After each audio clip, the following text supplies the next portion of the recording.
Միջազգային բնապահպանական հանրությունը նախատեսում է մինչև 2030 թվականը մեր մոլորակի բնության հատուկ պահպանվող տարածքների մակերեսը հասցնել 30%-ի։ Հայաստանը ևս միացել է այդ նախաձեռնությանը։ Մեր երկրի հատուկ պահպանվող տարածքների ընդհանուր մակերեսը կազմում է 13,1%։ Նման տարածք կարող է դառնալ օրինակ Կովկասյան կենսաբազմազանության ապաստարանը։ Մենք խնդիր ունենք, որ պետությունը չի ճանաչել մեր տարածքը որպես պահպանվող տարածք։ Սրանք համայնքային տարածքներ են, որոնք մենք համայնքի հետ երկխոսության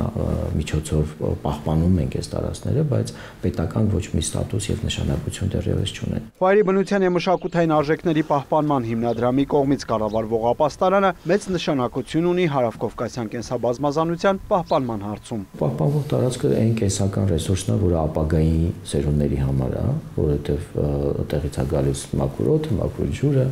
կենսաբազմազանության հարստությունը ապահովում է փոշոտումը, ծառերի։ Բնության հատուկ պահպանվող տարածքների շնորհիվ ապահովում են եզակի էկոհամակարգերի հազվագյուտ անհետացման եզրին գտնվող էնդեմիկ տեսակների պահպանությունը եւ վերարտադրությունը բնական միջավայրում։ Արգելվում է ընդհանրապես որսը, ծառահատումը,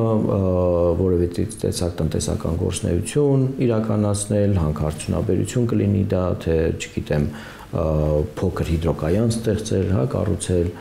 տնտեսական որևէ գործունեություն, այսինքն թողնել բնությունը հանգիստ, որ բնության համար։ Կովկասյան կենսաբազմազանության ապաստարանում բնակվում են այնպիսի հազվագյուտ կենդանատեսակներ, ինչպիսիք են գորշ արջը, բեզոարյան այծը, սև եւ մորուքավոր անգղները, հայկական իժն ու կովկասյան հովազը, որոնք հաճախ մարդկային գործոնի պատճառով վտանգի են ենթարկվում։ Առանց կառավարելու որսը դա որսագողություն է, մարդիկ ուղղակի իրենց հաճույքի համար կամ որևէ այլ նպատակ ունենալով ուղղակի կարող են նույնիսկ հովազ կրակել, որը նախկինում եղել է դեպքեր։ Այս հարցում լավագույն արդյունքի հասնելու նախապայմանը պետություն մասնավոր գործակցությունն է, ընդգծում է Ռուբեն Խաչատրյանը։ Թանկ հաճույք է ստեղծել նոր պահպանվող տարածք, գումարներ ներդնել, աշխատակիցներ, արդեն ստեղ գալիս են մեր պես կառույցները, որպես հիմնադրամ, որպես հասարակական կազմակերպություններ, որոնք գտնում են իրենց ռեսուրսները ոչ պետության հաշվին, դրսի համագործակցությունների, ինչ որ այլ տեղերից, որոնք որ ներդնում են Հայաստանում, թե աշխատակիցներին են կարողանում վճարել եւ թե ուսումնասիրություն են կարողանում իրականացնել, եւ պետությանը առաջարկում են, որպեսզի պետություն մենք այսքան բան անում ենք, նաեւ պետության շահերից ելնելով խնդրում ենք ճանաչել մեզ օրինական ձևով